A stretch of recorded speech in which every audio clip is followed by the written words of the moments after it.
Welcome back to another episode of CRE, The Unspoken Truth. I'm here with my father, Craig Coppola. I'm Charlie. And our topic today is managing a difficult client. We all have them. And I'm sure, I guess my first question, have you ever had a difficult client? No, Never. no, I was like, how am I going to talk to this? Yeah. We're in commercial real estate. Every client I've ever had, just like our customers at OneSource, they're all just peaches. They're easy, right? Right? Easy. I wrote this down. They all, clients come in all shapes and sizes, right? There's all different types. I wrote a few. I'd be curious. You can add to this list the types of clients, right? Someone who's super hands-on in the weeds, has all the questions.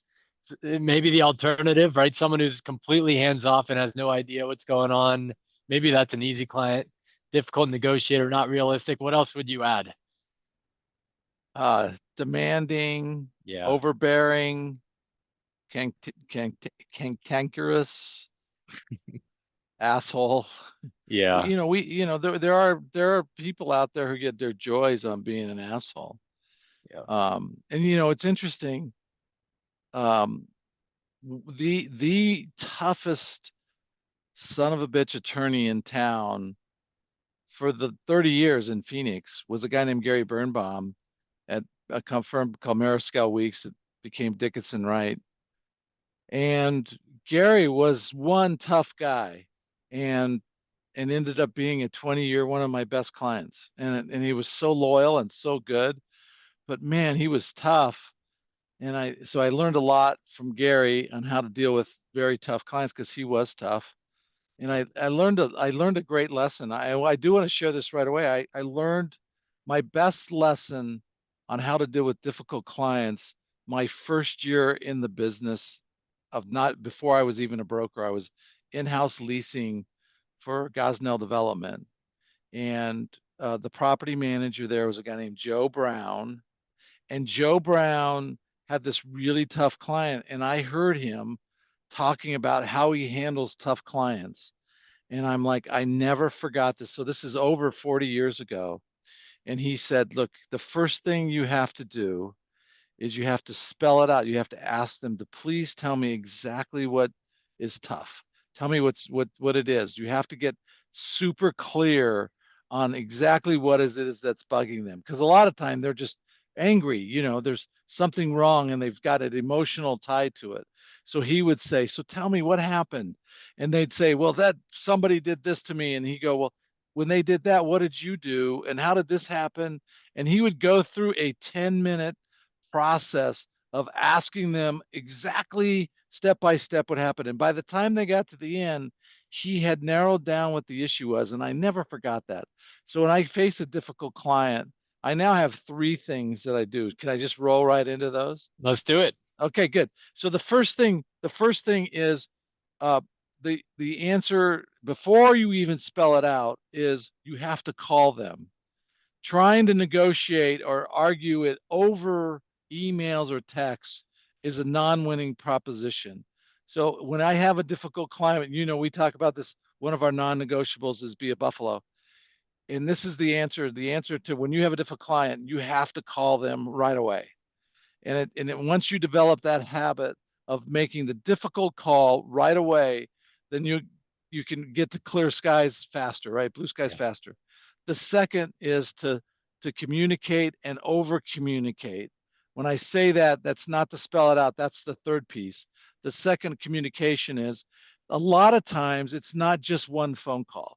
A lot of times it's a phone call, they don't pick it up, they call you back, they're still pissed. You get a hold of them, they're still mad. I have to do some homework. Let me get back to you. And you're just working through their anger a lot of times. So call right away, be a buffalo. Number two, over communicate. Number three, spell it out, get through the nitty gritty on it. And there's going to be times where it's just not going to be a good solution. But at least if you work through those three steps on a difficult client or a difficult relationship issue, I think I got to a lot more where people at least honor my integrity that I'm trying to make it work. Yeah. Call them right away. That's something I've gotten a lot better at. It's Yeah, just if way there's better. a You've gotten way better at it. if there's an issue, be a buffalo, you go after it right away. Um, that could be How true long did for that take you? a year or two of like really focusing on it. Yeah, a couple of years of with reps and all that. Yeah. Yeah. Um, And yeah. then you're still, and you still don't want to do it. Even No. today, you still don't want to do it. You'll call me occasionally and I'll be like, we just had this one with Mike. It's like, no, do it. Get it Yeah. going. We got to get going. Yeah. And it doesn't get easier. Doesn't get easier. But what I've learned and what's helped me is, the pain or anxiety lasts for 5 minutes, Yeah. rather than 5 days, or, Yes. 5 hours rather than 5 days. It's like you can get past it, be a buffalo, or you can get through it faster. So Yeah. Um, I found that I never slept worth a shit with a damn when I had an issue like this and I didn't try and take care of it before. I'd rather know and have them yell at me and get it done. And now we're moving. Let's get past the ugly part and just start moving. And it happens all the time. One of the interesting things, we did a unspoken truth on team building. One of the things I told Andrew is like, I paid my time on the tough meetings. They're yours now. yeah. And so it's not it's a young man's game when you're dealing with tough situations. I don't have the patience anymore to kind of put up with people because I don't need to. I'm like, I don't really need you. Don't Yeah. act like you're a big client because I don't really need you. That was something I wanted to go to on this episode, was just, you're young, when you're young in your career and every deal matters, you need everything you can get, and sometimes it's like pulling teeth, or you're just like, there's a million ways this deal's gonna die, and yet I'm still working for it. What advice do you have there other than the three things you just shared? Well, You know, you, we say this at one source. Pipeline yeah, solves a lot of that anxiety. If your pipeline's big enough, boy, the guys that are in the capital markets, they're closing 5 deals a year. Man, the anxiety that those guys have on every single deal, because if one falls out, that's 20 or 30% of their revenue. We're yeah, closing the deal every 2 days. So if yeah, somebody gets mad, I mean, it could hurt us for a little bit, but so I always, my solution to negative clients was more pipeline. yeah, The second was uh, reputation. I'm like, after 20 years, now it takes a long time, but after a long time, the reputation was like, hey, this is a straight shooter. And I owned up when I was wrong and I kind of fought when I wasn't right. And so um, I go into meetings now and I have a reputation. I was at a breakfast this morning with two guys and I've known them both. They didn't know each other, but I've known them both for 20 plus years. And so that when the reputation precedes you, it's a lot easier to get into these tough conversations. yeah. And I have them today. What's really good about what I have today is we enter it from a professional level, and it's hard to do when they're young because I know that I bully young guys, because I can, and sometimes I shouldn't, but I do, and it's just natural.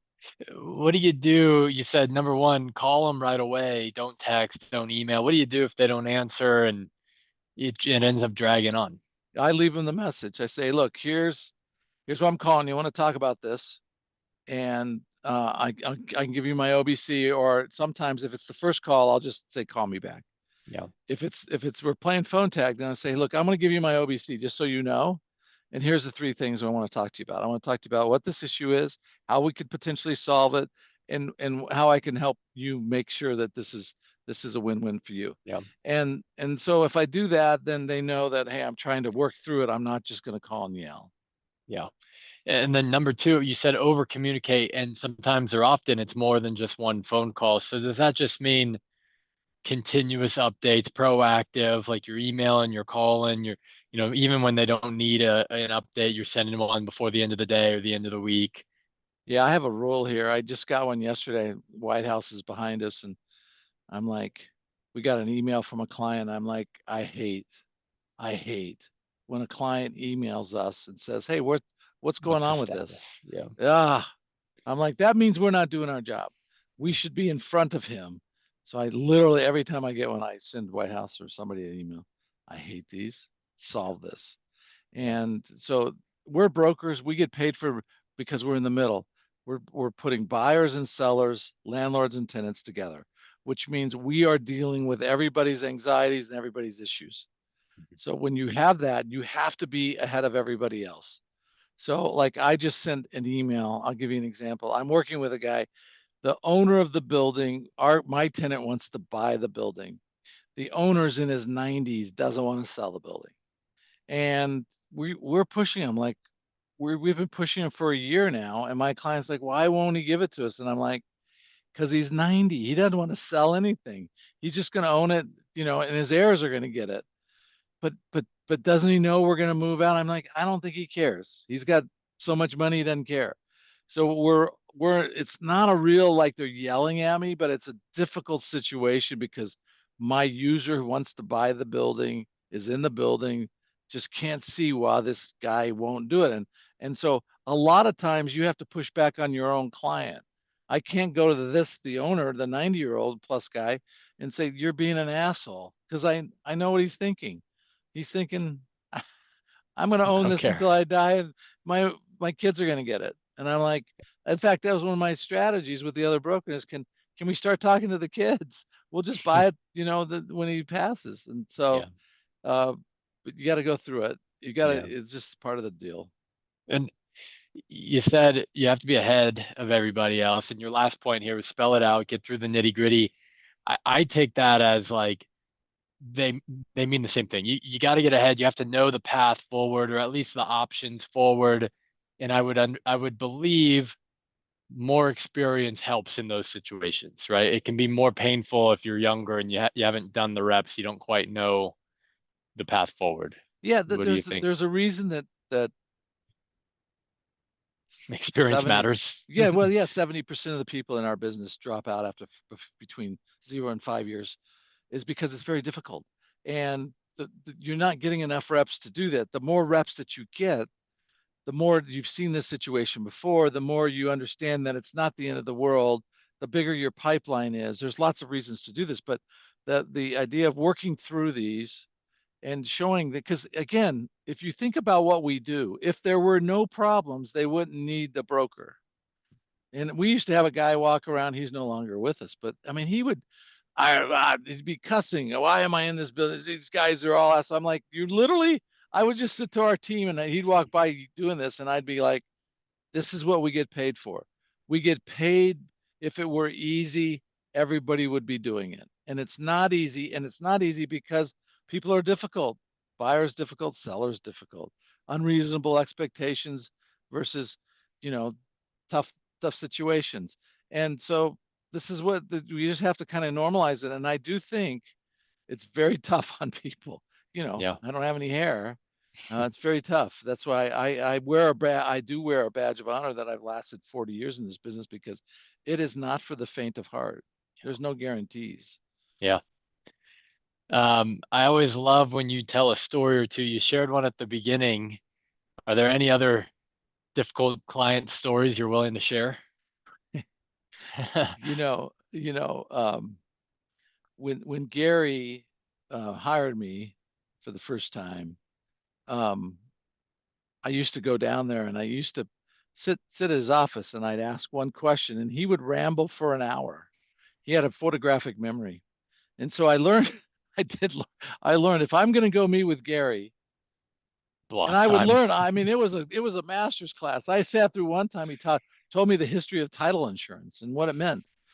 And I was like, if I'm going to meet with Gary, block out the afternoon, because Gary would just go through something.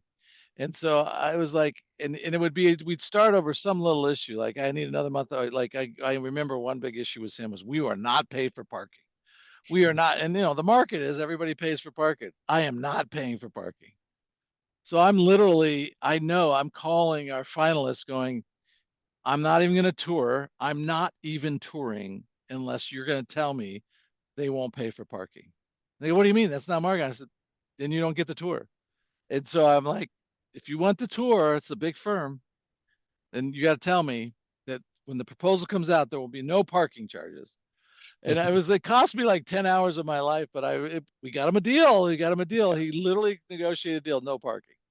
And so, there's a solution, but it takes time to do it. Yeah. And I remember the conversations with other brokers. What do you mean no parking? It's a high rise. There's parking stalls. There's covered reserved. And I go, yeah, we're going to have 30 or 40 covered reserved. We're going to have another 100 covered unreserved. We're going to have visitor parking. We're going to have some rooftop for people, interns that come in, summer interns. None of that will be paid for. We will 100% all be free. I sent out an email saying, please confirm before the tour that this is the case, and any proposal you give me will not have parking in it.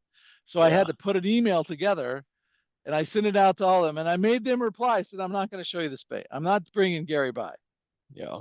So So what's the rest of the negotiation look like when your client is stuck on one he's tough. term like that, right? Every term was like But that. I He's I like, would assume it's not the only every one. term.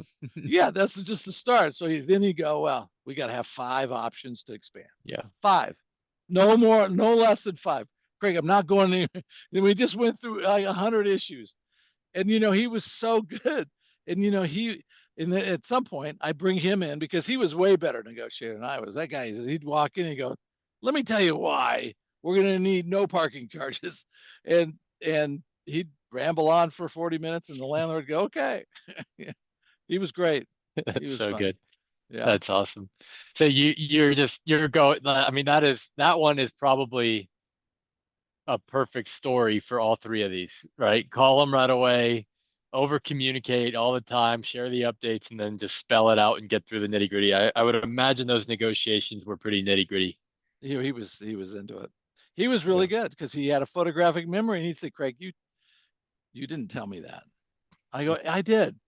"No, you didn't." And I'd go, "Damn, it must not have," because I couldn't question, but I knew he had a, Yeah. and it turns out I think he was halftime bullshitting, but he was so good that he could make you feel like it. Yeah. He was actually Dave, my brother-in-law's attorney too. Oh, really? Yeah. Oh yeah, super super engaged. I'll give you one more story that was fun. I just had another deal. We were working last year or the year before, and we were down. We had one building that we really wanted, and we asked for some things that we shouldn't have gotten. And I had to tell my client, if you want this, you're going to have to go dark for 4 months, because that's going to take me 4 months to get the landlord to actually believe that this is an important negotiation. And he said, okay. So literally they went dark, and a month later he's calling me, haven't you got it yet? I'm like, no, haven't gotten it yet. I call him back 2 months, I still haven't gotten it. It's going to be 4 months. And like 3 months, he's now panicking. He's panicking. He's Yeah. like, you told me you thought you could get this. I'm going, I told you 4 months. I mean, and it went like, like a week before the 4th month, the landlord called me and goes, I'll do it. And I'm like, best call I made the year. Yeah. I was like, guess what? We got it. And Yeah. I would tell you that he probably doesn't remember the 4 months, but I remember every day of it because I was getting calls. He was panicked. Yeah. And, it's like, okay, got it. Here it is.